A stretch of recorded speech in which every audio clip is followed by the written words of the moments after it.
नमस्कार दोस्तों, आप सभी का हमारे बालाजी टिप्स में स्वागत है। इस गंगा दशहरा के दिन आप अपनी हर एक काम को सफल बना सकते हैं और जिस गंगा दशहरा के दिन कुछ इस प्रकार से आपको स्नान करना है और अपनी हर इच्छा को पूरा कर सकते हैं। तो दोस्तों, हमारे इस चैनल को सब्सक्राइब कर लीजिएगा। महर्षि भृगु जी ने अपने पावन ग्रंथ श्री भृगु संहिता के माध्यम से एक वृतांत द्वारा गंगा दशहरा एवं निर्जला एकादशी पर गंगा स्नान, दान, भंडारा, पूर्वजों की मुक्ति, शुभ कर्म करके परेशानियों से मुक्त होने का रास्ता बताया है। भगवान श्री राम जी के ही इक्ष्वाकु वंश में पैदा हुए अयोध्या के राजा दिलीप के पुत्र भागीरथ को कपिल मुनि के श्राप द्वारा भस्म हुए अपने पूर्वजों की मुक्ति के लिए घोर तपस्या के प्रभाव से मां गंगा को धरती पर लाने का श्रेय जाता है। गंगा का बैकुंठ लोक से धरती लोक के लिए अवतरण जब हुआ और गंगा के वेग को नियंत्रित करने के लिए शिव जी ने उन्हें अपनी जटाओं में समा लिया, तो उस दिन को गंगा अष्टमी के रूप में मनाया जाता है। और जिस दिन शिवजी की जटाओं से निकलकर धरती लोक पर अवतरण हुआ, उस दिन को गंगा दशहरा के रूप में मनाया जाता है। गंगा दशहरा हर वर्ष ज्येष्ठ महीने की शुक्ल पक्ष की दशमी तिथि को मनाया जाता है।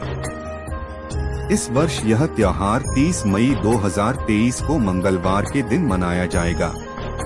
वैसे तो दशमी तिथि का आरंभ 29 मई 2023 को दोपहर 11:50 से होकर समापन 30 मई 2023 को दोपहर 1:09 पर होगा, परंतु उद्या तिथि होने के कारण गंगा दशहरा का त्योहार 30 मई को सूर्योदय से लेकर दोपहर 1:09 तक ही विधिवत मनाने का विधान बनता है।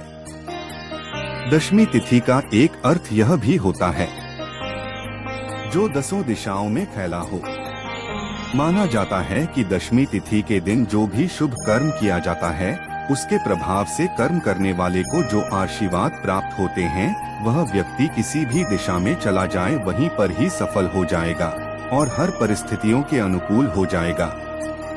गंगा दशहरे से अगले ही दिन निर्जला एकादशी का त्योहार भी मनाया जाता है। यह त्योहार 31 मई 2023 को मनाया जाएगा। एकादशी तिथि का आरंभ 30 मई 2023 को दोपहर 1:09 पर होकर समापन अगले दिन 31 मई 2023 को दोपहर 1:47 पर होगा, परंतु उद्या तिथि से लेने कारण निर्जला एकादशी का त्योहार 31 मई 2023 के ही दिन सूर्योदय से लेकर दोपहर 1:47 तक ही विधिवत रूप से रहेगा। इन दोनों दिनों में पवित्र नदियों या तालाबों में अवश्य स्नान करना चाहिए। अगर पवित्र स्थान पर जाना न हो सके तो गंगा जल को कुछ मात्रा में घर के टब में ही डालकर स्नान अवश्य करना चाहिए। महर्षि भृगु जी बताते हैं कि हरिद्वार में हर की पौड़ी पर एक ब्रह्मा कुंड है। यह वही स्थान है जहां पर किसी समय समुद्र मंथन के दौरान प्राप्त हुए अमृत कलश की कुछ बूंदें इसी ब्रह्मा कुंड पर गिरी थी। इसी ब्रह्मा कुंड के पास श्री हरि विष्णु जी के चरण चिन्ह हैं, जिस कारण इस स्थान को हर की पौड़ी के रूप में जाना जाता है। गंगा दशहरा और निर्जला एकादशी पर बहुत सारी देव आत्माएं किसी न किसी रूप में इन स्थानों पर यात्रा करती हैं। उस दौरान जो भी धूल उड़ती है, उसमें उन देव आत्माओं की चरण धूली भी होती है। अगर यह धूल आपके कपड़ों पर भी पड़ती है तो उससे आपके भाग्य में परिवर्तन हो जाता है। कहा गया है कि विशेष दिन विशेष स्थान पर किया गया दान व शुभ कर्म बहुगुना प्रभाव बनाते हैं।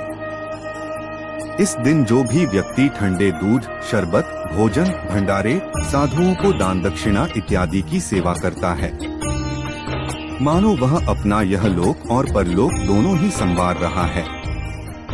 जो झूठे बर्तनों को साफ करने की सेवा करता है, तो मानो वह अपने द्वारा किए गए पापों को स्वयं ही धो रहा है। ऐसा प्रभाव इस दिन किए गए शुभ कर्मों का होता है और इस विशेष दिन किए गए शुभ कर्मा से न जाने कितने यज्ञों के बराबर का पुण्य प्राप्त होता है। इसलिए इन दोनों शुभ दिनों पर हो सके तो हरिद्वार यात्रा जरूर करनी चाहिए, नहीं तो किसी भी पवित्र नदी, तालाब इत्यादि में स्नान करके यथाशक्ति भंडारा, शीतल जल की सेवा, साधुओं को दान दक्षिणा, वस्त्र, अन्न, फल, दूध इत्यादि की सेवा कर शुभ कर्म अवश्य करने चाहिए। तो दोस्तों मिलते हैं बहुत ही जल्द एक नए वीडियो के साथ। तब तक